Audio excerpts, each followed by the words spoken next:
Markets like Japan, I think, are still unlocking. The market opportunity here is massive. You have trillions of dollars flowing cross-border globally.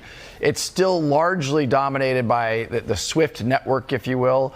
And that's architecture, that's a technology architecture that's developed 50 years ago. There's an opportunity to modernize. That takes time, particularly when you have a government in the U.S. kind of combating that innovation. But that's changing now. The Trump effect, if you will, is profound. You're seeing that in asset prices, but you're also going to see that in the adoption of these technologies.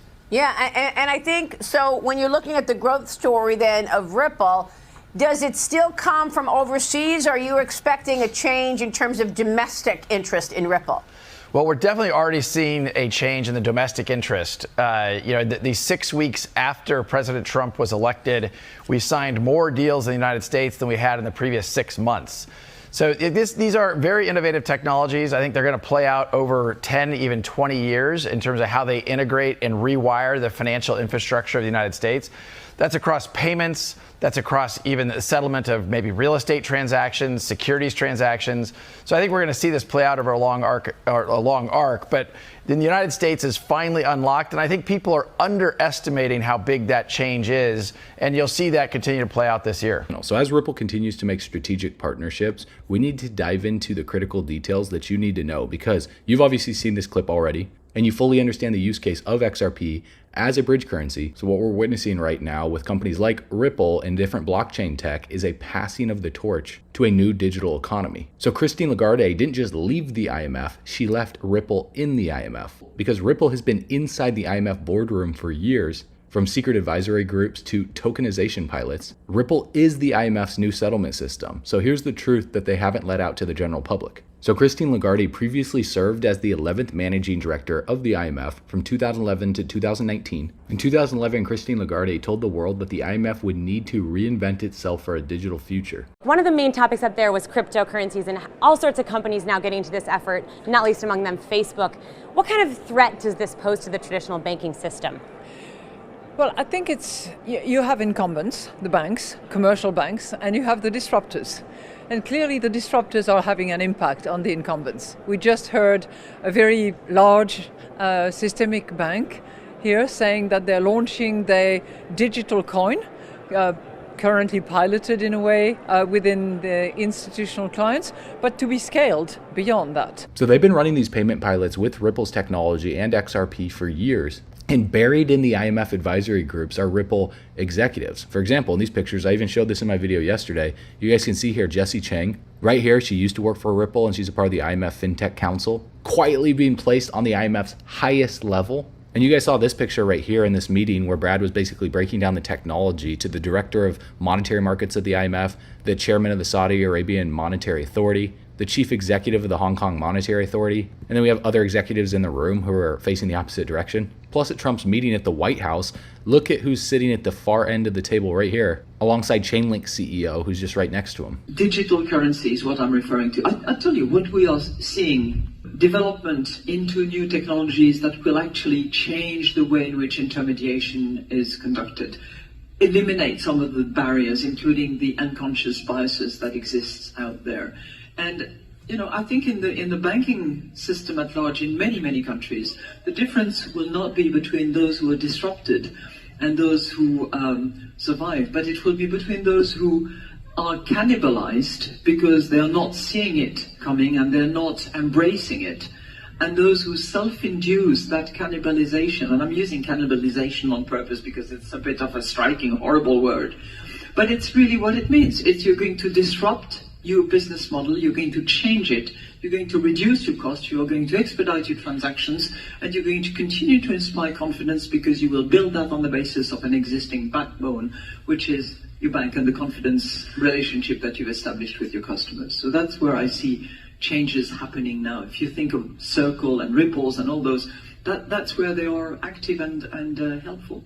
So if they've been exploring new technologies for wholesale central bank money settlement, and at the core of their plan is to do exactly what Brad Garlinghouse has been saying, this word right here, if you turn your head sideways, interoperability. And we're also seeing similar documents come out from the BRICS countries together, talking about the potential of cryptocurrencies. to completely reshape financial systems and how this will completely reset the banking market. And in 2022, the BRICS nations signed an agreement to develop a common payment platform, which has been expected to be operational by this year. It's not necessarily about whether they're going to replace the dollar or what's going to happen to the dollar. That doesn't matter. It's all about creating an integrated interbank payment system based on all these different currencies out there that these countries are using. Because they were sick and tired of the West, which is the United States, sanctioning their countries. For example, when Russia invaded Ukraine, the United States sanctioned Russia from the SWIFT system, completely blocking them from major banking services that they needed. So we've had Brazil, Russia, India, China, and South Africa strengthening their economic ties with one another and looking to use other currencies for trade,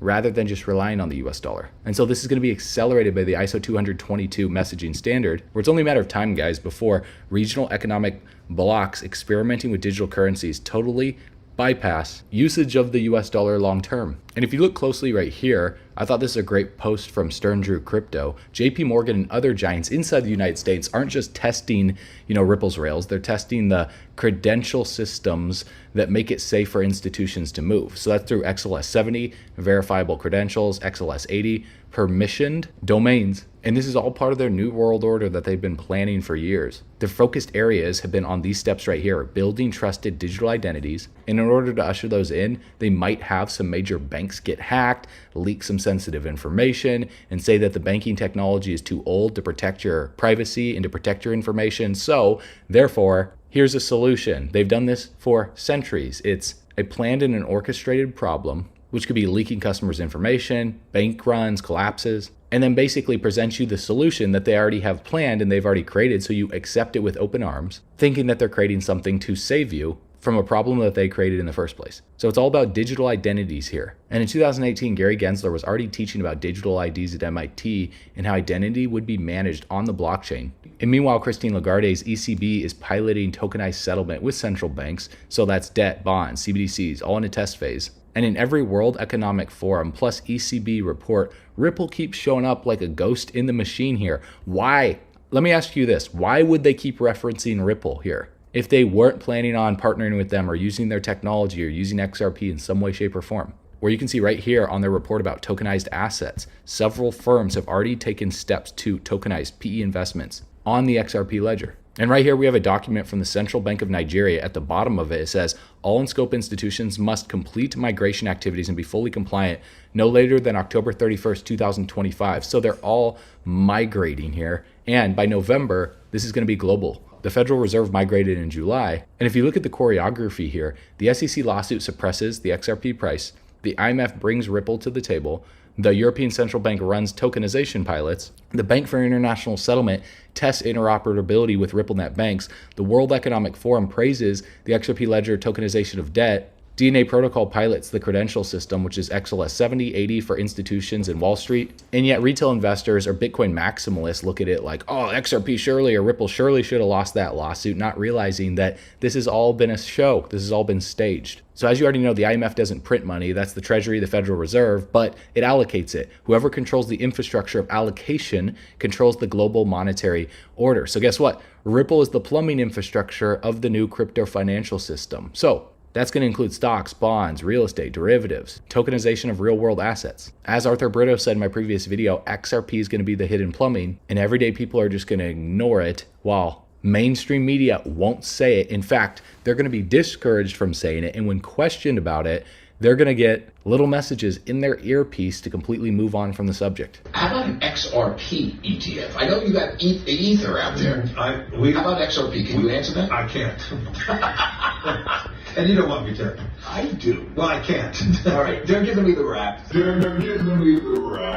But the documents, the meetings, the pilots already reveal all of it. That's why XRP has been suppressed. Not because it's worthless, but because it's priceless. Because the people who know that the IMF, the ECB, the Bank for International Settlements, the World Economic Forum are building a system where XRP is the master key. And if you look at this comment right here from this post talking about the master key, it's also an American fairy tale written in 1901 by the renowned author L. Frank Baum. And so this is where, when we go back to 1988, The Economist put out a magazine called The Phoenix for this edition, saying get ready for a world currency. So this wasn't just a headline, this was a prophecy here. It showed a phoenix rising from a pile of burning fiat currencies here. And it doesn't even look like real fiat currencies. It looks like AI currency. On this image right here, it's hard to see in this picture, but this is a real copy of one. It shows 2018 on the coin. And it shows a 0 with a slash through it. Now, a lot of people have said that this is Stellar XLM's logo, and it's basically saying the Phoenix rises in 2018. Now, what rose in 2018? XRP's price. But the real resurrection would come later because of the bear market that we had to go through, the SEC suppression saga. So the Phoenix wasn't just a symbol, it was a message. A new global financial order is coming. Fiat currencies will burn. One digital currency will rise. And behind it all is the IMF, the Bank for International Settlements, the European Central Bank, and other central banks all around the world. And so why Ripple, why XRP? Well, Ripple has worked with 100+ banks. They're tied to the IMF and World Bank pilot programs. They're recognized by the BIS as a potential liquidity bridge. David Schwartz discussed global bridge currency use cases as far back as 2011, and he even has patents going back to before Bitcoin was created. He worked for the National Security Agency. The National Security Agency created a document called How to Make a Mint, the cryptography of anonymous electronic cash, in 1996, all before Bitcoin and crypto was ever even a thing. Guys, they have been planning this for decades. This isn't just random here.